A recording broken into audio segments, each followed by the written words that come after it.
시리즈 3 당신이 철석같이 믿고 있는 건강 상식의 배신. 우리는 살면서 수많은 건강 정보를 부모님, 친구 그리고 최근에는 인터넷을 통해 접합니다. 그중 상당수는 오랫동안 진리처럼 여겨져 온 상식이라는 이름으로 우리 뇌리에 깊이 박혀 있습니다. 하지만 그 상식이라는 것이 과연 과학적으로 검증된 사실일까요? 아니면 그저 그럴듯하게 포장된 오래된 습관이나 오해일 뿐일까요?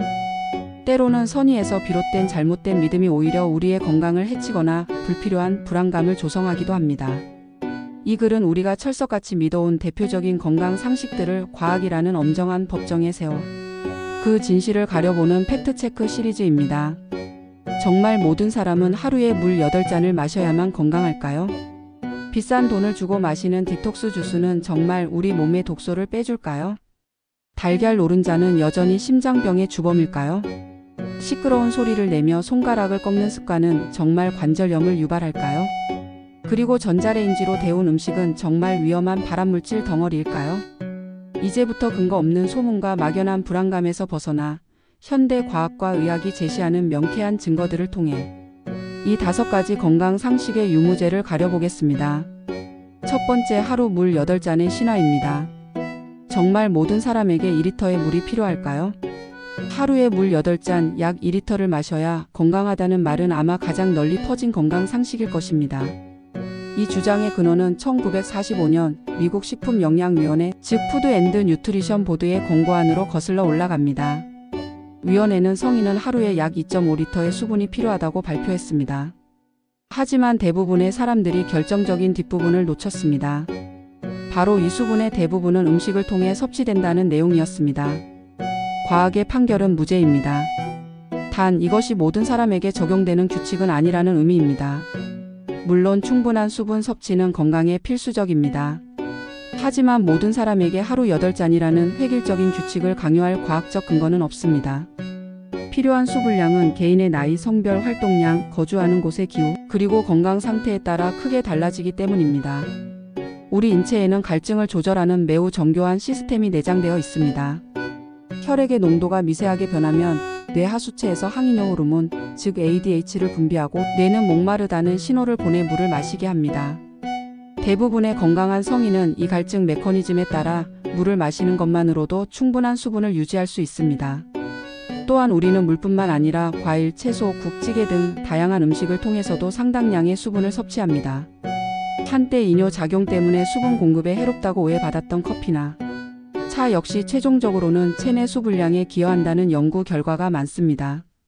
결론적으로 하루 8잔은 기억하기 쉬운 구호일 뿐 절대적인 규칙이 아닙니다. 가장 좋은 지침은 목마를 때 마시고 소변 색깔을 확인하는 것입니다. 소변이 옅은 노란색이라면 수분은 충분한 상태입니다. 물론 격렬한 운동을 하거나 덥고 건조한 환경에 있거나 특정 질환이 있는 경우에는 의식적으로 더 많은 물을 마셔야 합니다. 하지만 억지로 물 8잔을 채우기 위해 스트레스를 받을 필요는 전혀 없습니다. 두 번째, 디톡스의 허상입니다. 독소 배출 주스는 정말 효과가 있을까요? 현대인의 불규칙한 식습관과 스트레스에 대한 불안감을 파고들며 디톡스, 즉 해독 시장은 폭발적으로 성장했습니다. 수일간 고형식 대신 특정 과일이나 채소로 만든 주스만 마시면 몸속에 쌓인 독소를 배출하고 몸을 정화할 수 있다는 주장은 매우 매력적으로 들립니다. 과학의 판결은 유죄입니다. 이는 마케팅 용어일 뿐입니다. 결론부터 말하자면 시중에서 유행하는 디톡스 주스나 클렌즈 프로그램이 몸의 독소를 제거한다는 주장은 과학적 근거가 전혀 없는 마케팅 용어에 가깝습니다. 의학적으로 해독은 약물 중독이나 특정 독성 물질에 노출되었을 때 병원에서 이루어지는 전문적인 치료를 의미합니다. 디톡스 업체들이 말하는 독소의 정체는 대부분 모호하며 주스가 이를 제거하는 메커니즘 또한 명확히 설명하지 못합니다. 우리 몸에는 세상 그 어떤 주스보다 훨씬 강력하고 정교한 해독 시스템이 24시간 작동하고 있습니다. 바로 간, 즉 리버와 신장, 즉 키드니입니다. 간은 알코올, 대사, 폐기물 외부 유입, 화학물질 등을 무해한 물질로 분해하고 신장은 혈액을 필터링하여 노폐물을 소변으로 배출합니다. 며칠간 주스만 마시면 일시적으로 체중이 줄어들 수 있지만 이는 대부분 체내 수분과 근육량이 빠져나간 결과일 뿐 체지방이 감량된 것이 아닙니다. 오히려 영양 불균형, 근손실, 피로감 등을 유발할 수 있으며 고형식을 다시 시작하면 체중은 원래대로 돌아오기 쉽습니다. 비싼 디톡스 주스에 의존하는 대신 우리 몸의 자연적인 해독 시스템을 지원하는 것이 훨씬 현명합니다. 섬유질이 풍부한 채소와 과일, 질 좋은 단백질, 건강한 지방을 포함한 균형 잡힌 식사를 하고 충분한 물을 마시며 가공식품과 알코올 섭취를 줄이는 것. 이것이 진정한 의미의 디톡스입니다. 세 번째, 콜레스테롤의 누명입니다. 달걀 노른자는 정말 심장병의 주범일까요? 20세기 중반 과학자들은 혈중 콜레스테롤 수치가 높으면 심장병 위험이 커진다는 사실을 발견했습니다. 이와 함께 음식으로 섭취하는 콜레스테롤, 즉 식이 콜레스테롤이 혈중 콜레스테롤 수치를 직접적으로 높인다는 가설이 힘을 얻었습니다. 달걀 노른자는 자연스럽게 심장병의 주범으로 지목되어 오랫동안 기피 대상이 되었습니다. 과학의 판결은 무죄입니다. 진범은 따로 있습니다. 수십 년간의 연구 끝에 과학계는 식이 콜레스테롤에 대한 기존의 입장을 크게 바꾸었습니다. 대부분의 건강한 사람들에게 음식으로 섭취하는 콜레스테롤은 혈중 콜레스테롤 수치에 미미한 영향을 줄 뿐이라는 사실이 밝혀졌기 때문입니다. 우리 몸속 콜레스테롤의 약 70에서 80%는 간에서 자체적으로 생산되며 음식으로 섭취하는 양은 20에서 30%에 불과합니다. 인체는 정교한 조절 시스템을 갖추고 있어 음식을 통해 콜레스테롤을 많이 섭취하면 간에서의 생산량을 줄이는 방식으로 일정 수준을 유지합니다. 혈중 나쁜 LDL 콜레스테롤 수치를 높이는 진짜 주범은 식이 콜레스테롤이 아니라 과도한 포화지방, 즉 세처레이티드 팻과 트랜스 지방, 즉 트랜스 팻입니다. 튀김, 가공 과자, 기름진 육류 등의 많은 이 지방들이 혈중 콜레스테롤 수치를 훨씬 더 효과적으로 높여 심혈관 질환의 위험을 키웁니다. 이러한 과학적 근거를 바탕으로 2015년 미국 식생활지침자문위원회, 즉 DGAC는 기존의 식이 콜레스테롤 섭취 제한 권고 하루 300mg을 공식적으로 폐지했습니다. 달걀은 양질의 단백질, 비타민, 미네랄이 풍부한 영양가 높은 식품입니다. 대부분의 사람들은 하루 한두 개 정도의 달걀을 먹는 것으로 심혈관 건강에 대해 걱정할 필요가 없습니다. 심장 건강을 위한다면 달걀이 아니라 트랜스 지방과 포화 지방이 많은 음식을 줄이는 데 집중해야 합니다. 네 번째, 손가락 꺾기와 관절염입니다. 정말로 관절염에 걸릴까요? 손가락 마디를 꺾을 때 나는 뚜둑하는 소리는 어쩐지 뼈나 연골이 갈리는 듯한 불길한 느낌을 줍니다. 이런 행위를 반복하면 결국 관절염이 생길 것이라는 믿음은 매우 직관적으로 들립니다. 과학의 판결은 무죄입니다. 소리의 정체는 가스 방울입니다.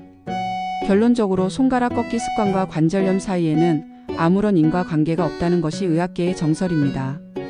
우리 관절 사이에는 움직임을 부드럽게 하는 윤활액, 즉 시노비알 플루이드가 차 있습니다.